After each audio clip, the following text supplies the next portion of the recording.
The king, in a moment of utter chaos within the Colosseum, realized his greatest love and eventual ruination would come in the form of a young human woman. He watched as the bloodborne contestant brutally attacked her, and with a single nod to the bloodborne prince, he made a deal that would destroy his kingdom to save her life.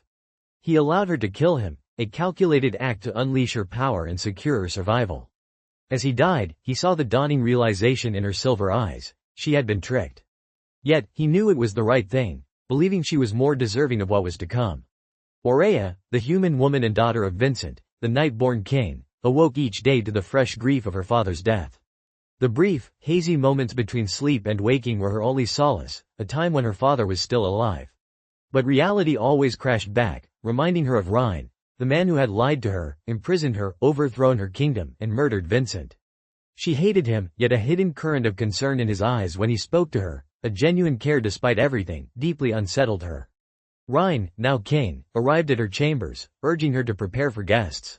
He presented her with a black silk dress, similar to one he'd seen her wear at the half-moon ball, a night that held painful memories. She reluctantly accepted, noting how he wore Vincent's crown, a symbol stained with her father's blood. In the throne room, Raihn, acutely aware of Oraya's discerning gaze, put on a performance of a ruthless conqueror king, mimicking his former master. He faced the Raihn nobility, who remembered him as a slave and viewed him with skepticism and disgust despite his crown and heir mark. His cold, cruel demeanor was a carefully curated facade, masking his secret terror of them.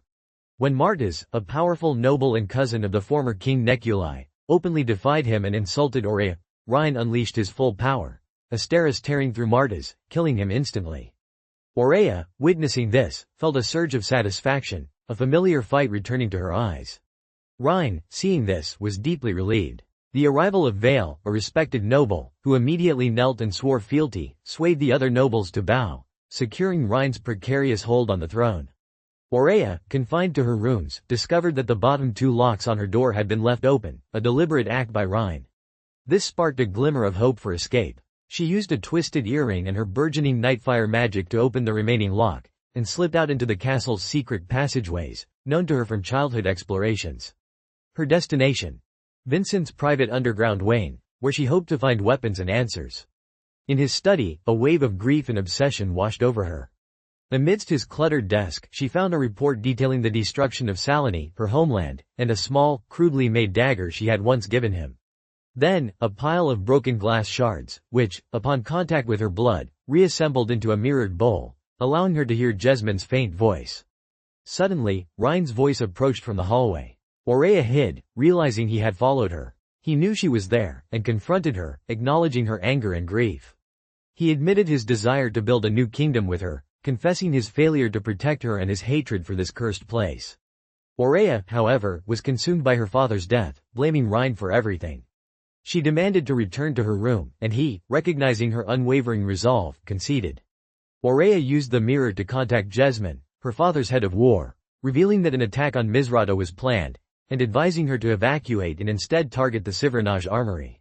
Later, when an explosion at the armory signaled Jesmond's attack, Oraya, fueled by anger, broke out of her room, incapacitating her guard, Killen. She stole his sword and cloak, and escaped on horseback through the chaotic city streets. A brief, unsettling encounter with Septimus, the blood-born prince, left her questioning if he recognized her. She reached the armory, a scene of carnage, realizing Jesmond had opted to destroy it rather than retake it. Inside, she found night-born demons, identical to those used in the Moon Palace attack, confirming the deliberate mimicry. She confronted Raihn, who recognized her dawning fight and the burgeoning power within her. Their duel was a familiar dance, their magic intertwining. Oraya held back, unable to deliver a killing blow, even when she had the chance. An arrow, seemingly from a blood-born soldier, struck Oraya, knocking her unconscious. Raihn, roaring, covered her and tended to her wounds, later revealing that he had kept her alive, much to her surprise and his own evident relief. Raihn later informed Oraya that they were to meet with Septimus. Unbeknownst to Raihn, Septimus revealed to Oraya his knowledge of the communication mirror she found in Vincent's study, implying a strategic manipulation. He also unveiled a bizarre theory: the existence of Alaris's blood, the god of death, rumored to be hidden in the House of Night, and Vincent's supposed involvement in harnessing it. Septimus believed Oraya, due to her heir mark, could find it. Oraya, realizing she had been manipulated, refused to cooperate, despite Raihn's veiled threats. Raihn, frustrated by Oraya's stubbornness and his own complicated feelings, took her on a flight over the human districts, offering her his personal blades and revealing a hidden apartment he used to escape the castle's oppressive atmosphere. He unveiled Vincent's sword, the Taker of Hearts, and confessed his regrets about his actions. He offered her a true alliance to drive the Bloodborne from their kingdom, promising her freedom once it was done. Oraya, recognizing that Raihn had also been manipulated by Septimus, agreed, seeing it as her path to revenge. Oraya's freedom from the locked room brought a strange unease. She found the castle unsettlingly bare, stripped of her father's art. Her attempts to return to her routine of hunting in the human districts revealed a surprising tranquility, no hunting vampires. A chance encounter with Septimus in the castle library, where he subtly revealed his curse, hinted at a deeper game. Oraya's training with Mish, now her bodyguard, highlighted her father's absence, making her question his teachings and his lies about her magic. Raihn, witnessing Oraya's emotional turmoil, spurred her to unleash her nightfire during the sparring session, confirming her growing power. He admitted his own struggles with his inherited power and suggested her half-vampire lineage and heir mark might grant her wings. Later, Raihn flew Oraya to a desolate part of Lahore, Vincent's ancestral home, where they encountered Evelina, Vincent's distant and disturbing relative, who revealed the massacre of her family by Vincent and displayed the scar from his sword. Oraya's horror intensified upon learning that Evelina had turned children to serve her. She found a fragmented vision of her mother's past in Vincent's study, hinting at a larger truth. While searching Evelina's dilapidated castle for clues to the god Blood, Oraya discovered a hidden map on her hand, activated by her mother's jewelry. This map pointed to a location near Sivranaj, a place of ruins in the desert. Raihn, after a heated discussion with Vale about a forced wedding celebration for Vale and his turned wife Lilith, returned to Oraya, admitting his inner turmoil and his fear of becoming like Neculi.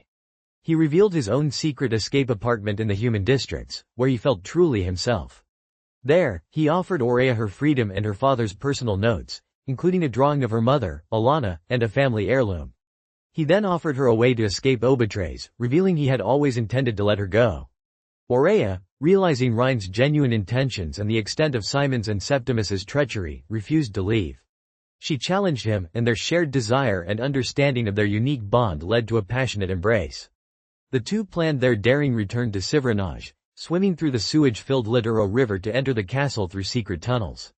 Oraya, now wielding her new dual blades forged from the remains of Vincent's sword, led the way. They split up. Raihn to rescue Mish and the others from the dungeons, and Oraya to retrieve the pendant from her room. She battled guards, discovering that her room was guarded and the pendant stolen. Meanwhile, Mish, who had killed the Shadowborn prince, joined Oraya, and together they fought their way to the dungeons. They found Raihn, Vale, Lilith, and Keturah, and together they escaped the castle through the tunnels. They traveled to the Hiij stronghold in the cliffs, a remote cave system, where Jesmond had gathered the remaining Hiij forces. Oraya, Raihn, and their allies formulated a plan for a full-scale assault on Sivranaj, to reclaim their kingdom and eradicate Simon's forces and the Bloodborne. The battle for Sivranaj began with a massive airborne assault led by Raihn and Vale, while Keturah and her demons attacked from the ground. Jesmond and Oraya led the tunnel assault, aiming for the castle. Oraya, guided by the map on her hand, entered a hidden chamber in the ruins, which opened when she offered her blood. The room was filled with ancient carvings and a powerful, almost toxic, magic. Within, she saw a vision of her father, Vincent, who confessed his fear of her and his desperate attempts to love her mother, Alana. He revealed that the true power lay within an obelisk at the chamber's center, containing the blood of Alaris, the god of death, distilled by her mother and him. Oraya, clutching the vial of god blood, felt a surge of Vincent's memories and emotions. Meanwhile, Raihn fought Simon in a brutal duel, realizing Simon had fused Vincent's pendant and Alaris's teeth into his chest, transforming him into a monstrous, god-touched entity. Oraya arrived, saving Raihn by skewering Simon through the back. The city below was a bloodbath, their armies overwhelmed. Recognizing their defeat, Raihn urged Oraya to retreat and rally the remaining forces, but she refused to abandon him. With Raihn incapacitated, Oraya, holding the vial of god blood, made a desperate plea to Nyaxia, offering the blood as a sacrifice for a Coriolis bond to save Raihn. Nyaxia, however, refused, citing the ancient enmity between the Hiij and Rishon lines. Desperate, Oraya turned to Asaya, her mother's goddess, pleading for the bond. Asaya, moved by Oraya's devotion and her mother's loyalty, granted the Coriolis bond, linking Oraya and Raihn's souls and power, ensuring his survival. Oraya awoke to Raihn, alive and well, their Coriolis bond now a palpable connection. They discovered their air marks had merged, symbolizing the union of the Hiij and Rishon lines. Raihn, having lost his fight for Sivranaj, admitted his error in thinking he could win alone. They embraced, confessing their love, a love now inextricably linked by magic. They learned that Simon had fled, and Septimus had vanished. As they regrouped with their allies, they made plans to fully reclaim their kingdom. The merged air marks on Oraya and Raihn's bodies served as a constant reminder of their intertwined destinies and the new era they would forge for the House of Night. Raihn and Oraya solidified their rule over the House of Night, expelling the Bloodborne and dealing with traitors. They prepared for a grand festival, a public display of their united power. Oraya, shedding her mantle, revealed her air mark, unafraid. The ceremony was a success, with Raihn and Oraya making offerings to Nyaxia, their blood mingling as a symbol of their shared fealty. Aliyah revealed her identity as Oraya's aunt, confirming Oraya's mother was Alana, a seer of Asaia. She explained that Alana had left Vincent when she became pregnant, and had distilled Alaris's blood into the vial Oraya found. Tamira, a leader of human resistance, offered her Foss's loyalty in exchange for guaranteed human safety, which Oraya and Raihn readily accepted. Raihn gave Oraya new dual blades, forged from Vincent's broken sword, symbolizing her own unique power.